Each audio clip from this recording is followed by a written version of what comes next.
know where the treats at. Is this the passing of the torch, right? Is this what this signifies? It comes down to that front office and what they feel is most important. The champ is here. We've touched down from a higher plane. Why you made it here? We always look forward to that week because it was always intense. You know that we ain't coming back. We about to. The man, the myth, the legend, Dante Hall. My favorite player growing up was Dante Hall. I love you guys in the show, but Dante was my guy. Get to dashing because you done on the warfare.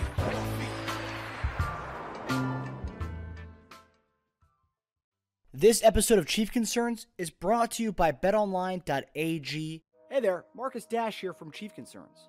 Just want to comment and say BetOnline is your #1 source for all your sports betting needs. Get the latest odds, lines, and matchup reports for football, baseball, boxing, golf, and much more. BetOnline continues to be the fastest and easiest way to place your wagers, including live betting and your favorite casino and card games available to play right from your phone. Head to the website or use your mobile device to sign up today and get in on the action. Remember to use promo code BELIEVE, BLEAV, for your 50% welcome bonus on your first deposit. Bet online, where the game starts. Hey guys, welcome back to another episode of Chief Concerns. This is a 1 month out to free agency special with our guy, former Chiefs tight end Jason Dunn, myself, Marcus Dash, my brother, Teja Dash. So obviously we're still celebrating this win. The parade's Wednesday. So we're going to, obviously 1 month of free agency. So this time, it's actually kind of wild that like most teams have had this offseason begin 2 months ago. We're used to this though. The 3 weeks in free agency, the next year begins. But so we have a lot of questions going into free agency this year. Obviously, some of the big ones are receiver, who the Chiefs going to get to bring in as a receiver, maybe a new left tackle. There's some things there, but the main two that it comes down to before we bring in outside help is retaining our own talent. Yep. And so the two biggest names are Chris Jones and Sneed. Obviously, Chris Jones made waves in the beginning of the year, coming to the Detroit Lions game, watching from the stands. But obviously he came and played and won us a ring this year. And then Sneed, lockdown corner, only allowed 2 touchdowns all year in the playoffs. So he's pretty solid guy. So my question to you guys is, obviously we want to keep both around, but if we had to prioritize, and obviously saving money is a big deal, and obviously with Brett Veach, he's a penny pincher when it comes to this stuff. He's frugal, but obviously for good reason. He was brought in 3 rings. If we had to go with one of these guys, and obviously we want to keep both, but if we had to choose one, who would the guy be between Chris Jones and Sneed for both you guys? JD, I'm gonna let you lead off here, buddy. Okay, so the beginning of the year. I thought clearly the priority for us was to sign Chris Jones.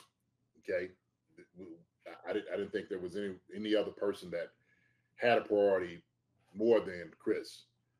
And when I watched Sneed this year, ball out of control, man. I mean, over the years, to me, it was his best year. Without a doubt, as far as the way he just handled guys, even like he didn't really have a whole lot of penalties, and if he did, it was like good penalties, like it could have been called either way. I think he kind of got into the conversation to really, man, put me in a bind. Like, man, who do we keep if we had to make a decision on this? And for me, I'm still going to say Chris Jones, and the reason why is. The reason Sneed is able to do what he's able to do is because Chris Jones and his pressure, okay? And so he's the catalyst to his success, Sneed's success. If you can get pressure on a quarterback and disrupt him and the timing of it, it helps out the secondary tremendously, absolutely tremendously. And so Chris Jones just brings the element to the game that a lot of guys just don't have. They just can't do. When I tell you he's just a generational talent, I was talking to my nephew, Chad. Chad's a big Green Bay fan. We were talking about Reggie White. We were talking about guys in conversations of best of all time.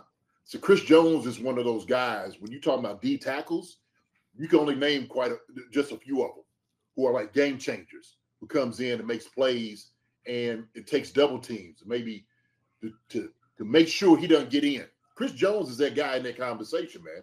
I mean, he's the guy that I'm starting to talk about. The greatest of the greats, Chris Jones is in that conversation for me. And so it would be hard for me to say not prioritize Chris Jones, send him packing somewhere else, and leave L'Jarius Sneed.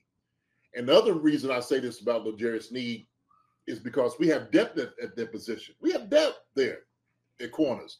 Young guys has played a very good job, right? And Williams and I can't think of it. I just went a blank. But we have depth at corner. So that would be the priority for me if I had to choose. Obviously, I want both of them, no doubt about it. So I'm just, if we had to choose no other choice, I'd have to say Chris Jones because of that.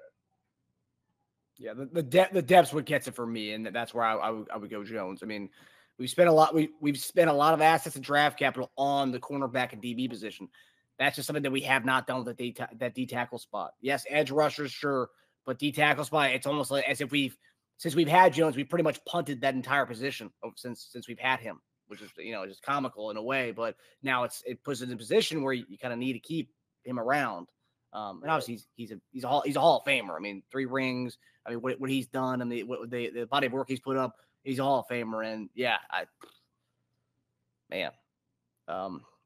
Teja, where are you going with this one? How much do you differ from JD on this? Oh, I mean, at first it's tough, but then you start thinking about it and it becomes a little more clear, right? So I'm going Jones, and I'm going for the following reasons. Some of it's going to be a little overlap with what you said. Overall impact, right?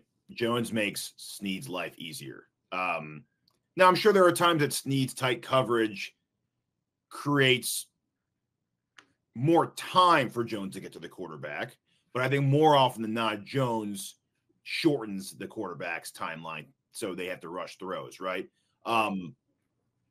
Example, Sneed slipped in overtime, and Ayuk was open for a touchdown pass in the back of the end zone. Brock couldn't even move his head to the left because Jones was right in his face. So he never even saw him. If he did, it would have been a touchdown, and we'd have maybe a different conversation right now. Hopefully not. So he just makes people's lives hell. And he was double teamed 22 times, still provided the most pressures. So even when he's not getting to the quarterback, the fact that he gets even close to him changes everything, right? Because you don't need to sack a quarterback to make your impact known. Right. That's right. 2, who we already have on the roster. And I mean, we have McDuffie, we have Williams, we have Watson, even Connor, who splits some time between safety and cornerback, who has a little Sneed in him, I must say, that versatility aspect to him. We have a knack for finding DBs. Marcus, you just said that. On the other side of that, we have no one to fill Jones's shoes. So we just named comparable players who can fill in with Sneed, right? I've never even been in love with who was next to Jones throughout his whole career, right? So they've been serviceable, but not great. So as Jones left, we'd have to upgrade 2 positions, 2 DTs, and we couldn't go cheap on them because you can't replace 2 DTs, or can't replace one amazing DT with 2 good ones. You have to go really good on one, good on the other, amazing at one, okay at the other. But at that point, why don't you just re-sign Jones if you're going to re-sign someone a little worse than him for a little cheaper? That just doesn't make any sense, right? So you'd have to replace 2 DTs with good-sized money in the end. To make up for that loss, we'd only really have to replace Sneed with a decent cornerback because we have the depth, and we have another bona fide stud number 1 on the other side. So do you really need 2? That's like, it'd be almost like having McDuffie and Sneed's almost like having 2 Chris Joneses, right? You wouldn't, I mean, it's amazing to have that, but having one makes the other one a little more expendable. You don't necessarily have to have 2 shutdown cornerbacks, right? You can have one really good one, and then the other one's good, right? You can't get picked on. You're not going to lose because of him. And Jones elevates everyone's play next to him. So when you have someone so good, this is the difference between cornerback and DT. If you have one amazing cornerback, that's not going to just make the other guy's life easier. In fact, it actually makes his life harder because quarterbacks will target the other guy more, right? Right. DT is different. When you have a guy as good as Jones, it elevates the guy next to him because there's just less attention on him and he can do more. So you're going to get the best out of an average DT. Hence why, Pennell looked great, looked like an all-pro against the Niners because no one's concentrating on him that entire game. And I'm not saying he's not good. I mean, he's good, serviceable, but when it's all going towards Jones, it makes a huge difference to have that next to him, right? Yeah. Last one is, I know I've already said a lot. It's just much harder to find a DT like that than it is to find a cornerback. We have a knack for finding quarterbacks. It's something we're good at. So finding a DT to average 11 sacks over his last 6 years, it's a little harder than finding a sticky cornerback, right? Especially when you have Jones, because Jones will also make your cornerback look better than he might be. So you don't need to really spend a lot at that position if you have someone like Jones. Jones is older, but I believe I've been saying this for a long time. I think he's just going to age well. He's been durable. I think I compare him to this before. It's a different position because he played mostly D-end in his life. But Chris Dolman had a 15-year career. Big dude in a 15-year career, right? Dolman, that's a great name. And Dolman, I looked it up, right? He missed 8 games in his 15-year career. Jeez. That's crazy. So Chris Jones, other than holding out, has missed 6 to injury in his career. Very low, very durable already. Big guys like that, I just believe, last longer. The guys who aren't as reliant on getting around the corner and their speed rush, he just has a mixture of everything. I just think I think he'll play well into his mid-30s. So, I mean, that age is not really as, an issue for me as it is when you're comparing those two, because a 30-year-old turning 31-year-old DT compared to like a 25, 26-year-old cornerback, to me, that's around the same thing. I don't think there's much of a difference there because a cornerback's relying much more on quick feet and quick and just speed, period. Yeah. Yeah. You have to, and kind of piggybacking on what you said, not only is it the guy right next to him he's making better, but defensive ends, linebackers, like that entire core right there.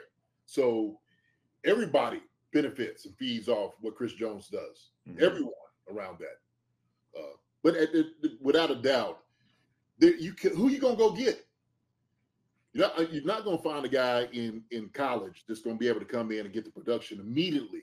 No, Chris Jones, just not gonna do it. It's just not gonna happen. I'm sorry. These guys, I keep saying this. Chris Jones, a body like this, a guy like that, doesn't grow on trees. He just don't. He is a tree. He is a tree. Yeah, he's the oak tree. I seen 2 guys actually when I was the day of the Super Bowl. I stopped in at Walmart. I was coming out and I seen 2 UK guys, defensive tackles, and was like, "Hey man, what do y'all play at?" He was like, "Yeah, up here in University of Kentucky." I'm like, "Oh, okay." So I asked both of them how much they weighed. They both tall. They about my height. One was like 285, the other was like 290. I'm like, man, listen, I'm not like that's a good size. Like, especially to be fast, quick, the agility and power, you can do that at that size. That makes you even more valuable. Okay. Yeah. And I told them, I said, man, today you make sure y'all watch Chris Jones, what he does. They was like, oh yeah, we love Chris Jones. We love him. Of course I was asking him their background. I know the coaches up there at UK, but I was just like, if you can, make a significant change at the defensive tackle, significant, then you can write your own ticket. You really can. I'm sitting over and I had to pull up when you were talking about Dolman, just different guys like Will Fork, different guys that play on the interior, right? Will Fork always had a job somewhere. Somebody was always going to get Will Fork, or like you said, somebody wanted it, and so Chris Jones. Seymour's another guy like that too. Seymour, no doubt about it. And so these guys, because they are, thin, athletic, could, press. I'm talking about guards and tackles. It don't matter who it is, right? I mean, they're destroying each and every guy they're in front of. That versatility from moving the defensive end, right? We didn't even talk about his versatility. We just talking about defensive tackle. Yeah. Defensive end, the tackle, nose, wherever you want to put him, Chris Jones can play it. he has that ability. So I just I agree with you, Teja. I agree with you on all of that. I really do, man. JD, Chris Dolman, just to go back to this, because I was looking it up. I was doing the size comparison. Chris Dolman, from age 35 to 38, his last 4 years, averaged 12 sacks a season. Are you kidding? I think he was productive as a whole career. Let me go look it up. Dude, 11 sacks, 12 sacks, 15 sacks at 37 years old. Wow. Yeah. 8 sacks in his last year, 38. And obviously that wasn't, first year he missed the most games in his career, but obviously that wasn't even good enough for him. It was like, most guys leave when their wheels are really falling off. He probably could have played till he was 40. A 40-year-old D end? Yeah. That's ridiculous. Yeah, it is. Wow. And I think Jones can do that. I think he played the long haul. I think he could play into his, I don't know about 38. That's just that's crazy. But give me 35, 36 at a high level.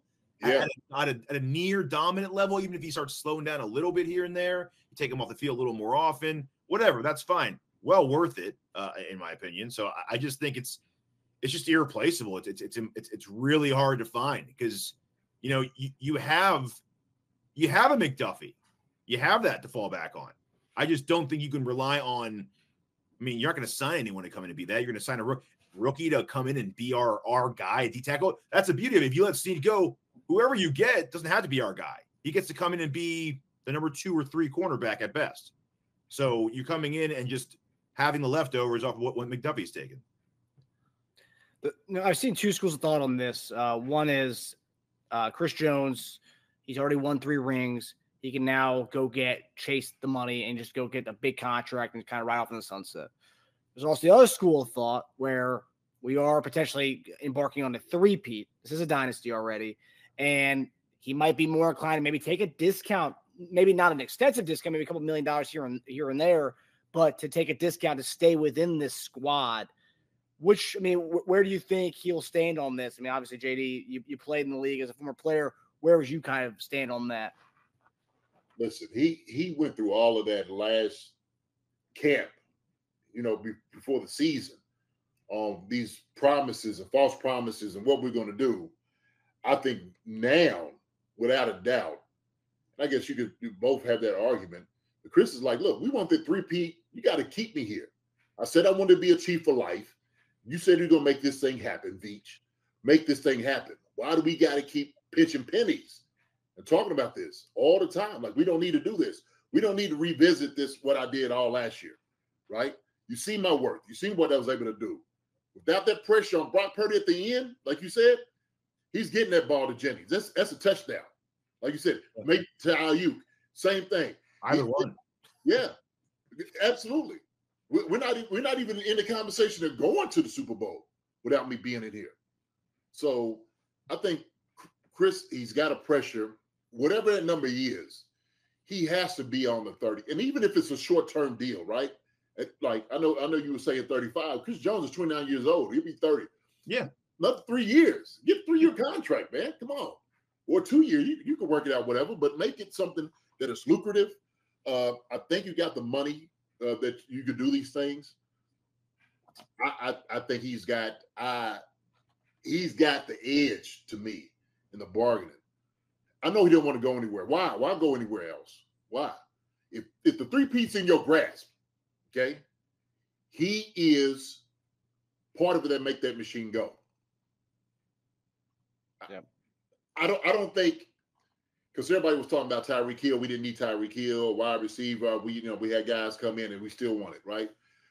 If we do without Chris Jones, man, it'd be hard for us to see us getting it. Yep. Do you know what the final contract numbers were for him? Because he had a lot of incentives. So now it's probably final. Do you know what his final contract number was for the year? What he actually made, took away? No clue. Man, because he I know he had made $1 million. I had to think about sacks, postseason play. Was it maybe to be all pro? So I know it was another $3 million on top of whatever the 22. So he might have been around about 25, 26. I think, yeah, extension up to 25 million. And I think he hit all of his incentives. Yeah. So 25. Hey, I know they didn't want to go all the way up to 30, but man, 3 years, 75 million. Sign me up, dude. And isn't the cap going up this year? Cap's going up. Yeah. When we have it. More money.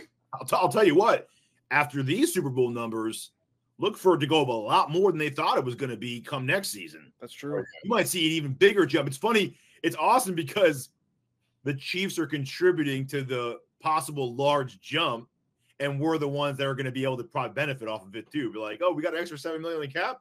Here you go, Chris. There you go. Thanks for the great ratings. You know, Right. It's awesome. So obviously, well, I did a poll on our YouTube channel, Chief Concerns. You guys can go to that on the Bleacher Report. But we had around 200 people vote on that so far. I posted that 2 hours ago when I knew we were going to talk about this. About 60% of the people voted for Chris Jones. 40% said Sneed. But most of the comments on there were like, I want to keep both, which obviously, yeah, let's say that right now. We don't want to get rid of either one of these guys. So, yeah, we want to keep both. This is more of just prioritizing if it had to come to that. But some good news. Yesterday, Adam Schefter was on the Pat McAfee show, and he said, quote, the Chiefs are going to run it back with a lot of this team intact. I don't think Chris Jones is going to want to leave unless there's some huge offers out there. And this kind of goes hand in hand with what we've heard last week. Adam Teicher said last week that Brett Veach says is making it a priority to keep both Chris Jones and Sneed. Sometimes I look at our situation and I'm like, I don't know how we're going to do this, but we usually work through things systematically and have a list of priorities. Veach said as the Chiefs continue preparations for the Super Bowl. Certainly Chris and LJ are at the top of the list. It's extremely hard because you have two keystone players there. So obviously Veach knows they are the priority here.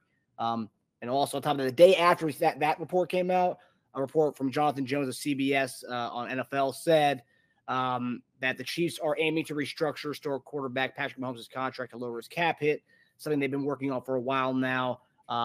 It helps them bring in and retain talent. So that's, I mean, everything, all stars are aligning for us to keep both these guys.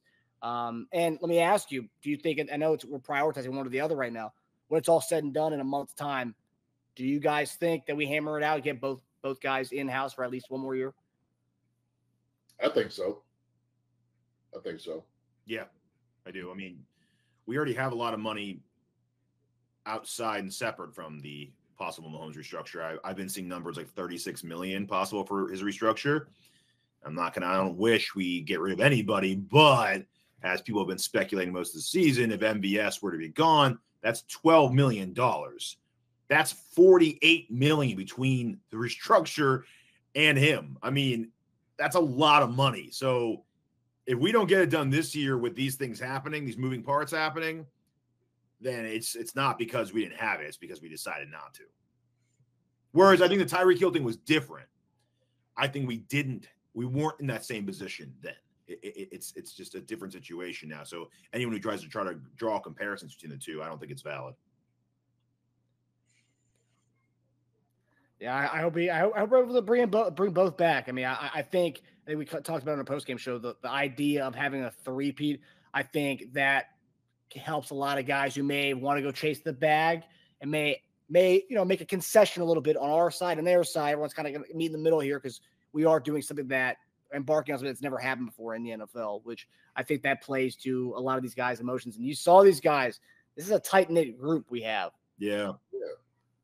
I mean, Reed jumped on him while he was on the ground, for goodness sake. I mean, so like much bigger offer. If we stand pat at that 25, 26 a year offer that we had, and going by what Schefter said, someone would have to offer him more than Donald's making. I think he'd have to get in the low 30s, mid 30s for it to be like, all right, I have to do this, guys. You understand, right? Like, at that point, you'd have to. But within 5 million, I mean, I'm not him, so I can't answer that. But I just don't know that, like we said, a couple million and a ring. What's the tipping point, right? Man, you had to look at it also too. If he finishes his career in Kansas City and what he's able to just benefit off of that city-wise, whatever he wants to do, you hate to see a guy go somewhere else and then all of a sudden his career isn't what it used to be at another place, right? You win and you go somewhere else, and all of a sudden it's like, yeah, I remember the guy Chris Jones used to play in Kansas City, right? Yeah, I remember that guy. You don't want that conversation. You want him to be stapled as a Chief his entire career. And it's a difference. It is an absolute difference. And I say that because, I see it with, when Tony left, Tony went to Atlanta. A lot of people didn't like it. They didn't like the move. They thought, he was a turncoat and he abandoned the Chiefs. And people by his name, oh yeah, Tony Gonzalez, the guy played with the Atlanta Falcons. Obviously Tony. But the thing is, man, if you could finish your career with one team, oh man, you're an icon. You're thrusting into that legacy for the rest of your life. Your kids, almost like DT. You know what I'm saying? Like Derek Thomas. Like when you start talking about guys like that, that's the type of names you'll start getting into being. So to me, you have to see him close to the 30. You have to. The Chiefs gonna have to do that. He said no more team-friendly deals, and I agree with it. You shouldn't have to take one. If we're only $3 or $4 million off, you can find that $3 or $4 million a year to get it done. You can find that. You can find it. They can work at it. They're masters with the cap. They can get it done. They really can. So. Yeah, I mean, with the amount of endorsements a lot of these guys, our big ticket guys, are getting, you can shave off a little bit more in your restructure because you're getting more from these Oakley commercials and all the other like Hugo Boss commercials now. I mean, like, come on. I can imagine. I don't even know what Pat is making off. You know what I mean? I just can imagine what he's making right now with the endorsements. I mean, the Hugo Boss one's a new one. I mean, I've seen him rocking these Hugo Boss Chief shirts all the time now, and that's a new one. On top of Oakley, on top of State Farm, on top of the Hunt's Ketchup. There's only ones I think. Subway. Yeah, Adidas. Yeah, he's making a lot. Him and Kelsey are doing just fine as far as their off-field endorsements. So hopefully that goes a long way with maybe even getting him more commercials for Jones to make up the difference in what he's not getting from the Chiefs. Maybe he gets some endorsements this offseason from our guys, Kelsey Mahomes hooking him up. I don't know. But another reason why I also think Jones has to be prioritized this year at least, maybe if it's a one-year deal they lock in. I hope it's more than that, but maybe one. Menahu's going to be out for more than half the season. So we're talking another person on the D-line gone for half the season. That doesn't bode well for our D-line because – like you said, you're gonna have to replace 2 DTs, and then you're also gonna have to replace the void that Amenhu's gonna give us for at least the first half of the season with his ACL injury. So, I mean, that's also that too. Yeah. Spot Tracks is around 30 per year for Chris Jones projection, and then the AZ Sports I saw they have is 27.5 yearly. I mean, so it's a no-brainer. No-brainer. Yeah. So, 27 that's what we were offering, the rumor that we were offering last year. Is that right? Were we closer to 25? Was it? It was some, man. I don't remember anymore. Yeah. There's a lot of back and forth on that whole thing. Mm-hmm. Yeah. I mean, either way, I think the winning the championship, we always talk about winning cures all, and I think whatever bad blood there was maybe at the beginning of the season over the contract stuff, and these guys are all businessmen. They understand how this stuff works. But whatever bad blood there was, whatever that stuff, I think it's gone away with having the back-to-back and potentially embarking on this dynasty, which I think is gonna cure all the fact that we're coming off a dub. So, well, guys, that does it for us. So we're going to continue to celebrate the Super Bowl. JD, you're headed out to Kansas City to enjoy the parade tomorrow. So I hope you enjoy that on behalf of the Chief Concern Squad. Appreciate it, brother. We're going to continue. We're going to continue to celebrate this thing tomorrow night on our Chief Concerns channel. We're going to talk more of the upcoming off-season stuff, the historical stuff that's going on, and obviously whatever sound bites and quotes that come from this parade tomorrow that JD is going to be at. It's going to be good stuff. Be safe and have fun, man. Hey, man, appreciate it. I plan on it. I'm not looking forward to the trip in itself. Never. Because it's like out, come back, a lot of things just move. in it, and that's the craziness. But Try to ignore that part of it. Yeah, I'm trying to. But I'm telling you, I'm already getting they're shutting the city down, like all downtown. Like there's no access. Like after tonight, you might as well forget it. So people have to find a way to get in and walk or whatever they're doing. That's gonna be crazy. But it's like 60-degree weather though. That's like, great. oh my gosh. That's a huge change from the one I went to, the one Super Bowl 54 one. That was freezing, man. That was one of the coldest days I've ever been, JD. That was awful. That was the first one? The one from 2020, the right before COVID hit. Yeah. I was freezing that day. Yeah, I was at that game. I couldn't believe how many people were just out there. And I know people were frozen.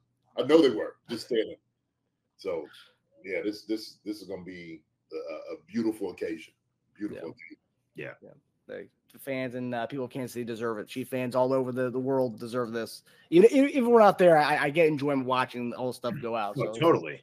Oh yeah. We deserve to be on top.